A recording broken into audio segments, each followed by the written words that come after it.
Kakasi Students Union Laitumkhrah Unit lingba uba sambor mi lingdo President bat uba Brandon Shangpliang Secretary haka khatar tare unaitung arja arpusau kalau Ujor ejahar kelayo Officer in Charge ka Laitumkhrah Police Station tangkat tu kani kenta Hadien bagi Shah Khot Hajir haki bor pulit kani ka Police Station kini ki arngon haka performance ngi kila Shah Khot Hajir haki pulit halor ke Nongïalam khenra work permit yaki nong bala barjala men haka sipau tare unaitung arja arpusau haka thain Laitumkhrah Habakran cikilat patai kubor Hadien ke jingwan jubab ya ka Hajir ki Nongïalam kila ong baka day bagi pulet ki kwa ban penting pensmit ya ki Khot jonga seng badru ban pensngap jar ya ki Nalor kata kila ong bakat ba ka sorkar jala kampat pentrai kam ya ka MRSSA bat ILP hapo ka jala kindang yai beteng ban khenrai ki bar jala bat benrap bakam syam ladon ke jingkta kti ya ki bar jala hakate ke jinglek khenra work permit haka ejahar Shah Superintendent of Police ke East Khasi Hills ki Nongïalam kila ong bo officer in charge ula kenok klam nong rem ya ki haka mukadama number 1107 of 2024 Laitumkhrah Police Station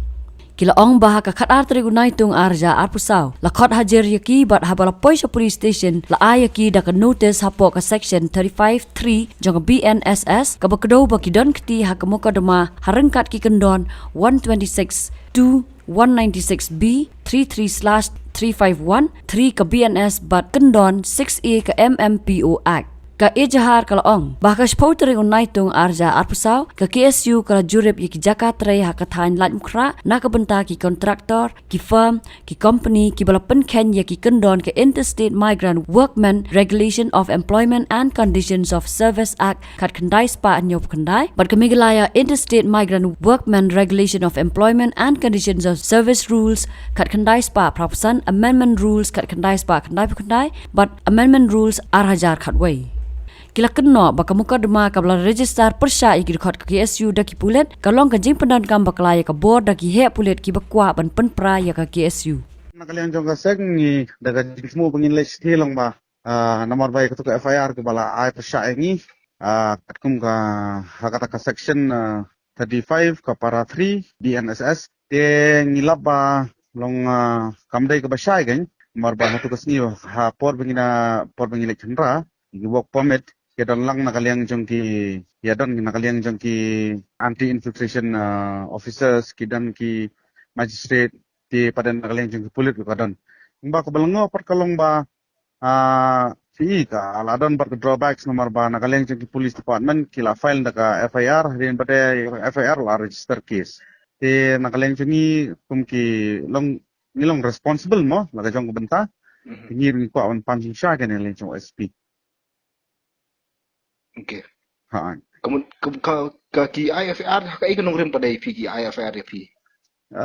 Sinsay ka FIR ki long based on assault and then force kind of long returns. Man ki side bangin like swabing le we make sure like ngiru nakaleng ngi dan ki jong recordings kana bakin long kinja ki long ki evidence kan kana bangin la ban produce ki la dan kono ka clash na ni kono ka jing mata ka bang isa kono e fi na mak ka juk manta ti sisin ba pila dan wrong terms lang at least pita dan ko binig sabot long kamera bi ban produce in the code of law mo to kasni la dan nakaleng jong pa we pulit ba dai na po PS Laitumkhrah hakapol bingi lekendra meiri dan lang tang bai angi ai ba smobha wadnum le kinu ki kinja ki assault mani kinja man shot bandat henry belengin su shot sudat pi yu to briu longi ka jingkhang jungi persya tangi kitu ki bomdan kita ki work permit ambangin le shot bangin le dat nani bangin parep eno kata hi kadenga wanangkong Hadien pej bahagi ki shop ka shop plus F Ka plus F haka bam bangi bam duna ki eki batte ye kamet namar kata habathiru atau khaw kam lo ka umpnyang ka dot pej ya ka shop plus F haka jingsom yaki nutrient kum ki vitamin bat ka iron la icon diat bada ka bathau bha kam khta ai ka dor jing ki mar bam ka jing mat lani ka rukom shed yaki balehi banai kita ka don ka we ka jing mentoy ba kongsan ka kot ka khia ka nutrition bakam bha ka jing im bakam bha pendon kam daki mar ba modon ka shop plus F menta kasni Lawan Ra Shafi Lingba ko office jong Commissionerate of Food Safety Meghalaya